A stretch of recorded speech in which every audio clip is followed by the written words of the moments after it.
बेटा हम लोग वेक्टर स्टार्ट किए थे जिसमें हमने वेक्टर और वेक्टर का जो है सम क्या होता है, एडिशन क्या होता है, वो सारी चीजें आपको बताया था।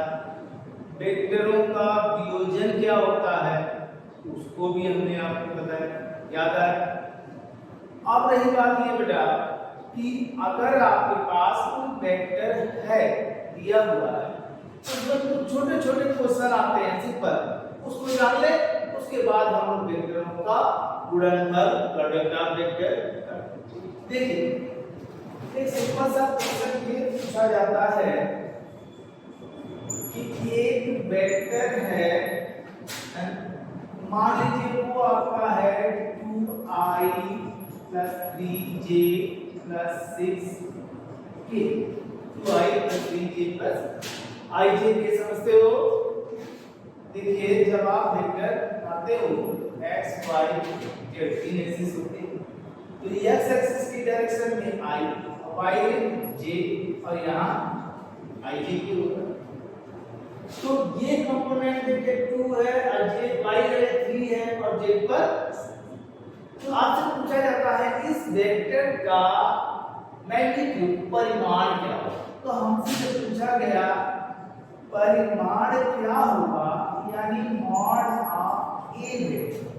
तो मॉड ऑफ ए वेक्टर क्या होगा बेटा, तो याद रखिएगा इसका फार्मूला क्या होता है कि अगर हम इसको इस तरीके से लिख लें a vector is equal to ax i a y j और a j, ax ay और a j, आपको मिलेगा a square x plus a square y और प्लस a स्क्वायर, ये होगा किसी वेक्टर का मैग्नीट्यूड, उस वेक्टर का परिमाण, यानी उसके x अक्ष की दिशा में जो कंपोनेंट है और जो y अक्ष की दिशा में कंपोनेंट है ay और z में है az, इन सब के कंपोनेंटों का स्क्वायर फिर उसका सम और उसका निकाल ले तो वो इस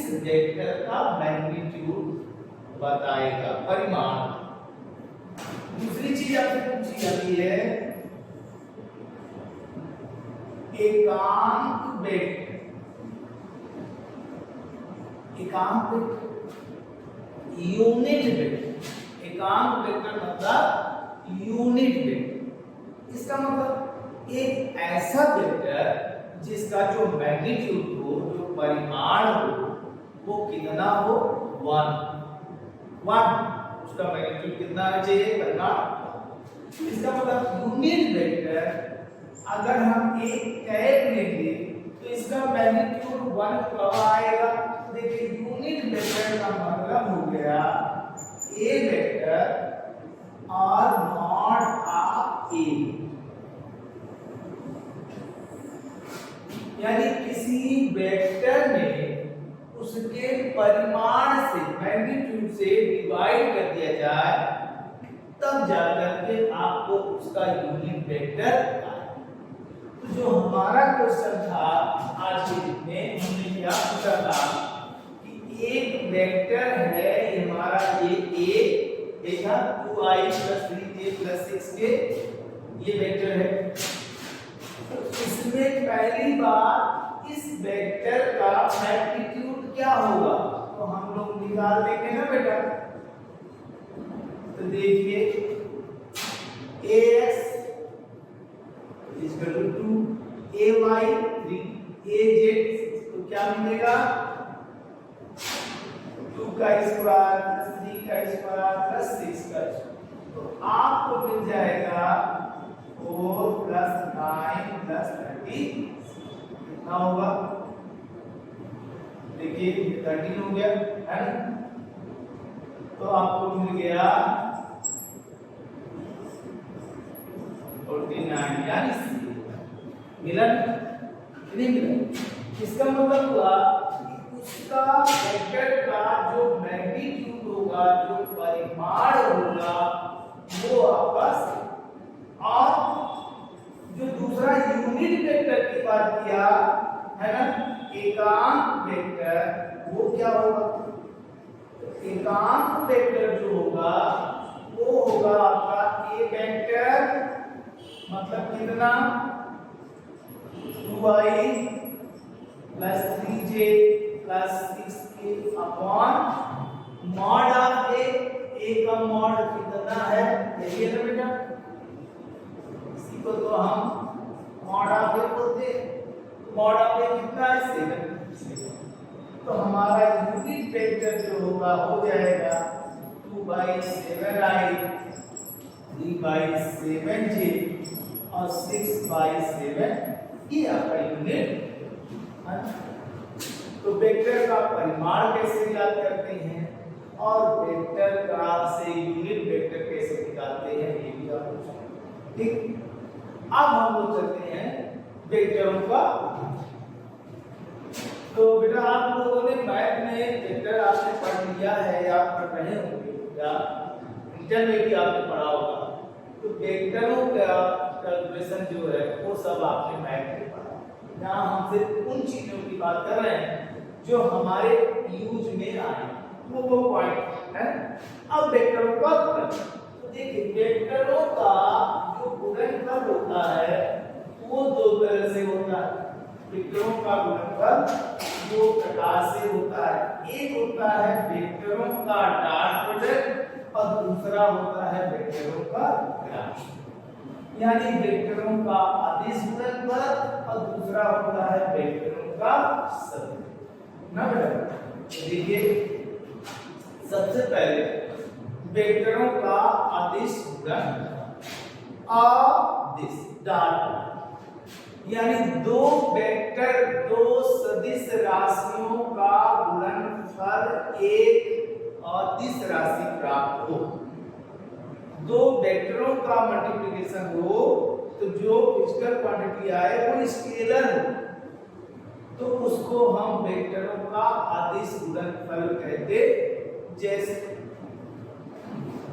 बेटा हमारा है work done, W is equal to F vector और डॉट S। कार्य किसे कहते? किसी वस्तु पर बल लगाकर बल की दिशा में विस्थापन करने की जो क्रिया होती है वो कार्य। तो बल लगाया और विस्थापित हुआ तो फोर्स बल कौन सी राशि है? वेक्टर सदिश। और विस्थापन कौन सी राशि है? सदिश। लेकिन जब दोनों को इंटू करते हैं तो हमको मिलता है वर्क डन, कार्य। कार्य कितना है? और ये कार्य कौन सी राशि होती है? अदिश, स्केलर। तो इस गुणनफल को हम अदिश गुणनफल कहेंगे और इसको हम लोग एक पॉइंट लगाते हैं यानी डॉट कहते हैं। इसको जब आप सॉल्व करते हो तो आपको क्या मिलता है? F cos, याद आया? यानी अगर दो वेक्टर हैं, एक A है और दूसरा B है और उनके बीच का एंगल कितना है? थीटा है ना? अब अगर इनका आप मल्टीप्लाई करते हो A vector dot B vector तो मिलेगा AB cos थीटा। दो वेक्टरों का डॉट गुणनफल अगर है A vector dot B vector तो इज इक्वल टू मिलेगा AB cos। क्लियर है? इसको हम वेक्टरों का डॉट गुणनफल, वेक्टरों का अदिश गुणनफल कहते। बेटा इससे संबंधित कुछ नियम, वो नियम क्या है जरा उसको देख लें।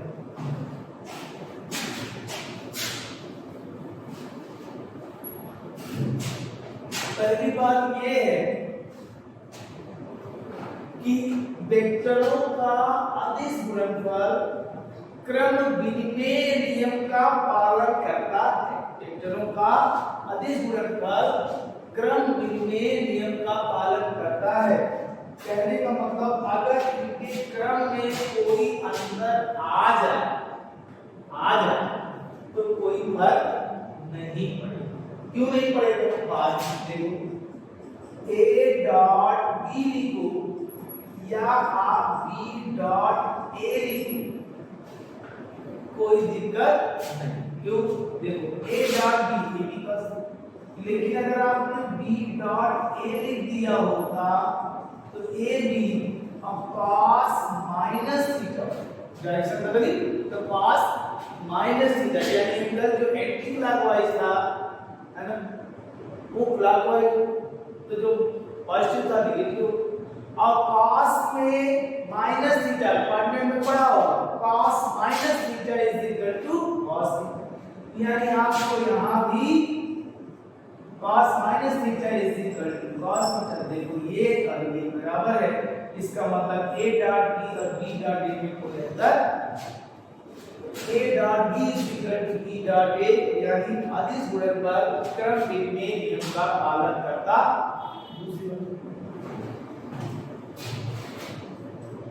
यह वितरण नियम का पालन करता है, यानी बेटा अगर a dot b plus c है तो आप b प्लस c करके डॉट करो या डॉट करके प्लस करो, कोई दिक्कत नहीं। देखिए a dot b plus a dot, इसमें और इसमें कोई अंतर इतना नहीं आता। तीसरी बात, अगर दो समांतर वेक्टर पैरेलल कौन a और b पैरेलल, इसका मतलब थीटा इज इक्वल टू 0। अगर a b तो समांतर वेक्टर है और थीटा का मान 0 है तो a डॉट b क्या होगा, a dot b is equal to a b cos 0, cos 0 का मान 1, यानी मिलेगा a, यानी तब मिलेगा बेटा a dot b is equal to a, यानी दो अगर समांतर वेक्टरों का डॉट गुणन स्केलर प्रोडक्ट अदिश गुणनफल उन वेक्टरों के परिमाण के गुणनफल के बराबर होता। क्लियर हो गया? अब आगे बढ़ते हैं, अगर लंबवत वेक्टर परपेंडिकुलर हो तब क्या होगा?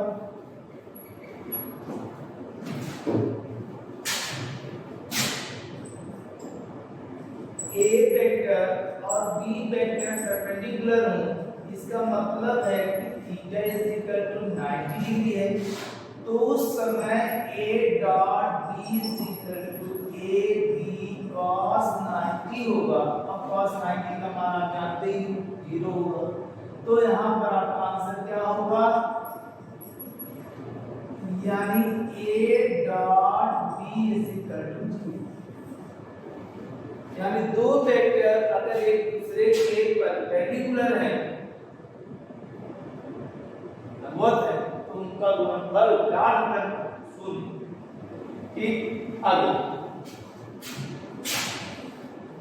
अगर किसी वेक्टर में स्वतः उसी वेक्टर का डॉट गुणन कर दिया जाए, किसी वेक्टर में उसी वेक्टर का गुणनफल कर दिया जाए, अब क्या होगा, A vector dot A vector हो, एक वेक्टर अपने आप का पैरेलल होता है, समांतर होता है, तो समांतर में हमें क्या मिला था, A डॉट B मतलब A डॉट को पैरेलल ही माना जाएगा। अगर पैरेलल माना जाएगा तो थीटा की वैल्यू क्या होगी, तो थीटा की वैल्यू आप 0 कहोगे, तो होगा आपको A cos 0, cos 0 का मान 1 यानी a स्क्वायर होगा। यानी एक वेक्टर का अपने आप से जो गुणनफल होगा वह उस वेक्टर के परिमाण के वर्ग के स्क्वायर के बराबर। ठीक बेटा, इतनी बात समझ में आ गई है ना? अब देखो, अगर कोई वेक्टर हमारे पास इस तरीके से है, कोई वेक्टर इस तरह से है कि दिया हुआ है कि एक वेक्टर A है और दूसरा वेक्टर B। एक वेक्टर है A और वो है AXI, AYJ और AZ, और दूसरा वेक्टर है हमारा B, वो है BXI, BYJ और BZ, हो गया।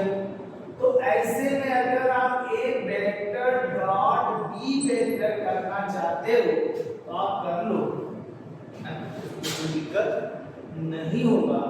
लेकिन एक बात का ध्यान रखना होगा, वो क्या है? तो जैसे यहाँ पर आपने पढ़ा 5 नंबर, एक और आप यहाँ बढ़ा दें तो अच्छा होगा। 6 नंबर ले लेते हैं। देखिए आई डॉट आई एन तो यहां लिखते हैं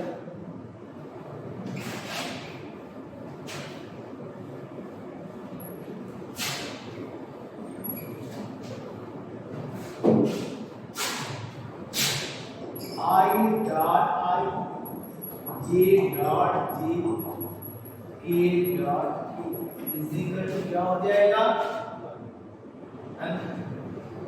होगा और आई जे जे के आई। जब भी आप करोगे तो देखोगे कि जब आई आई जे जे के तो 1 होगा, और अगर दोनों सेम नहीं है तो 0। तो इनका इंटू करते समय ऐसे नंबर को क्यों लाना जिसमें आई जे के आई हो? सिर्फ उन्हीं नंबर को ले जिसमें सिर्फ आई आई, सिर्फ जे सिर्फ के। यानी जब इनका डॉट प्रोडक्ट करेंगे तो सिर्फ आई के जो कंपोनेंट है वो आई से जे का, जे से के का। देख आई आई क्या मिलेगा? ए एक्स बी, जे और जे है तो प्लस ए वाई, के तो प्लस ए जे, और ये होगा हमारा A dot D is equal to A X B X plus A Y B Y plus A J. Clear? अगर आप कोई क्वेश्चन करके देखना चाहते हो तो जैसे मान लो a vector is equal to 3i plus 2j plus 6k, अब b vector is equal to 2i bj मान लीजिए 2k। तो a डॉट b क्या होगा? तो देखो 3 into 2 कितना होगा? 3 into 2 6, और ये 2 into 3 6, अब प्लस 2 into 6 कितना हो गया? 26 plus 12 plus 8 आ गया। अब क्लियर है बेटा? इसका ध्यान रखना। तो ठीक है, अब हम लोग करते हैं बेटा क्रॉस मल्टीप्लिकेशन में क्या करते हैं थोड़ा।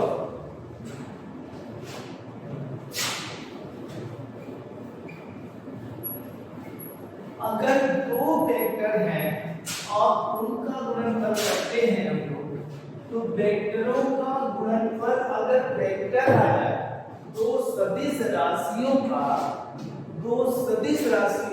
गुणनफल भी एक सदिश राशि हो तो उसे वेक्टरों का सदिश गुणनफल कहते। जैसे आप देखो 1 क्या होता है? 8 ये दोनों एक वेक्टर है और इनका जो गुणनफल होता है वो डार्क बराबर आता है बराबर एक सदिश। तो यही होगा वेक्टर गुणनफल क्रॉस। इसमें क्या होता है? एक वेक्टर ए है और क्रॉस बी वेक्टर, तो वो होगा ए बी साइन थीटा। वहां था cos थीटा डॉट, यहां होता है। क्लियर हो गया? A B sine. इसमें देखो वो क्रम विनिमय नियम का पालन करता है, और यहां a cross b is equal to b cross a लिख सकते हैं? नहीं लिख सकते। a cross b is not equal to b cross a। a cross b cross a के बराबर नहीं होगा। क्यों नहीं होगा? वहां तो था a डॉट b चाहे b डॉट, लेकिन यहां नहीं। देखिए यहाँ होगा a क्रॉस b, ये भी sin थीटा है। अगर हम b क्रॉस a करेंगे तो a b sin minus theta आएगा, जिससे हमारा answer minus a b sin theta होगा। और यहाँ a b sin थीटा, यहाँ a b करना हो तो माइनस इधर जाएगा, यानी a cross b b cross a के बराबर तो नहीं होगा, है ना? लेकिन अगर माइनस लगा दें तब बराबर होगा। यानी कहने का मतलब a cross b b cross a में क्या हो रहा है, मैग्नीट्यूड तो बराबर आ रहा है, लेकिन उसकी दिशा क्या हो रही है। तो देखिए क्या हो जा रहा है, a cross b is equal to लिखना हो तो यहाँ पर माइनस लगा दो b क्रॉस, यानी यहाँ पर जो क्रम है वो बदलने नहीं चाहिए। अगर क्रम आगे पीछे हो गया तो एक माइनस लगा देंगे तो आपका वो फिर सही है ना। दूसरी बात, वितरण नियम है तो वितरण नियम का ये पालन करता है। जैसे a cross b plus c था तो यहाँ मिलेगा a cross b plus a cross. अगर दो वेक्टर पैरेलल हैं a और b पैरेलल हैं, समांतर हैं, तो थीटा तो 0 होगा। तो डॉट प्रोडक्ट में देखिए क्या था, डॉट प्रोडक्ट में था a डॉट b में a b cos 0 और cos 0 का मतलब a b आ रहा है। और यहाँ क्या होगा, यहाँ होगा a क्रॉस b, तो a b sin 0 और sin 0 का आपका आंसर क्या होगा, a cross b is equal to 0 आ गया।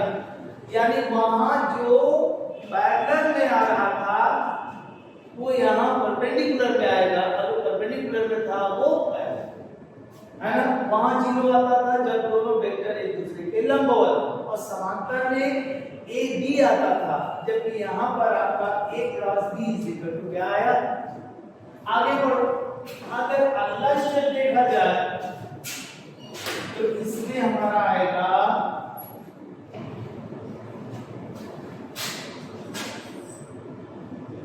अगर a वेक्टर और b वेक्टर एक दूसरे के लंबवत हो का मतलब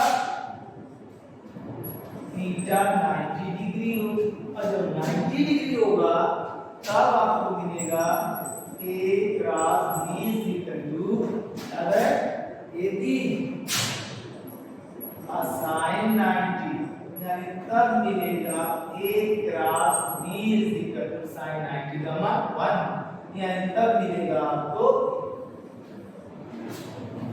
ये फार्मूला। समांतर और लंबवत का देखो, डॉट और क्रॉस में अंतर है। वहां a समांतर में था ab और लंबवत में था 0, यहाँ समांतर में 0 और लंबवत में है, ठीक है। और वहां एक वेक्टर का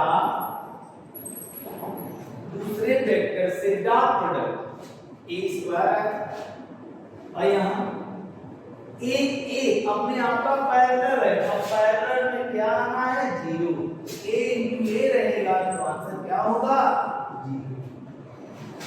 सही है।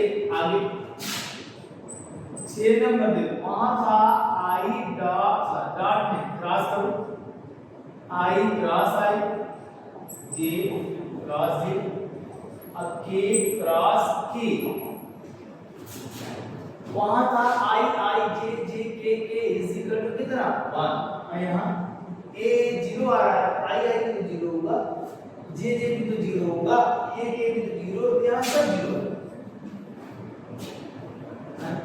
लेकिन आगे ध्यान देना, i क्रॉस j क्या होगा, तो याद रखिएगा i क्रॉस j होगा तो आंसर न तो i होगा और न तो j होगा, बल्कि तीसरा होगा, और होगा बड़ा होगा। मैथ में i और j का जब प्रोडक्ट कर रहे हो क्रॉस, तो i नहीं होगा j नहीं होगा, बल्कि तीसरा एक्सिस होगा वो Q। और अगर क्रम सही है तो ये K पॉजिटिव होगा और क्रम गलत है तो नहीं। क्रम का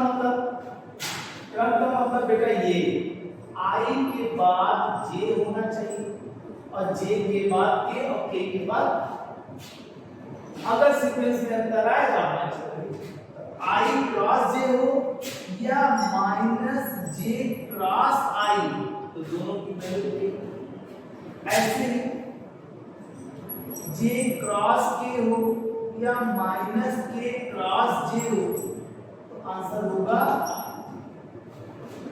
K क्रॉस I हो या माइनस I क्रॉस K हो तो आंसर होगा। क्लियर?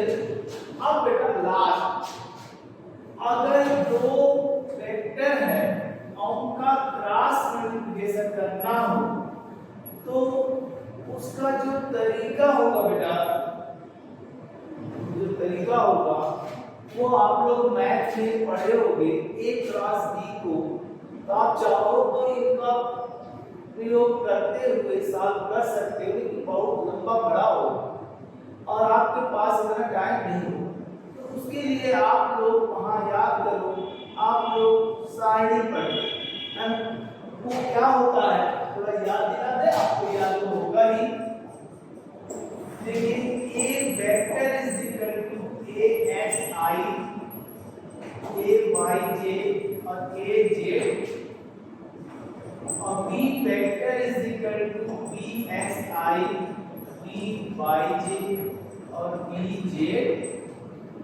अगर इसका क्रॉस मल्टीप्लिकेशन करना हो तो आप क्या करोगे? याद आ रहा है? सिर्फ यहां लिखोगे I J और दूसरा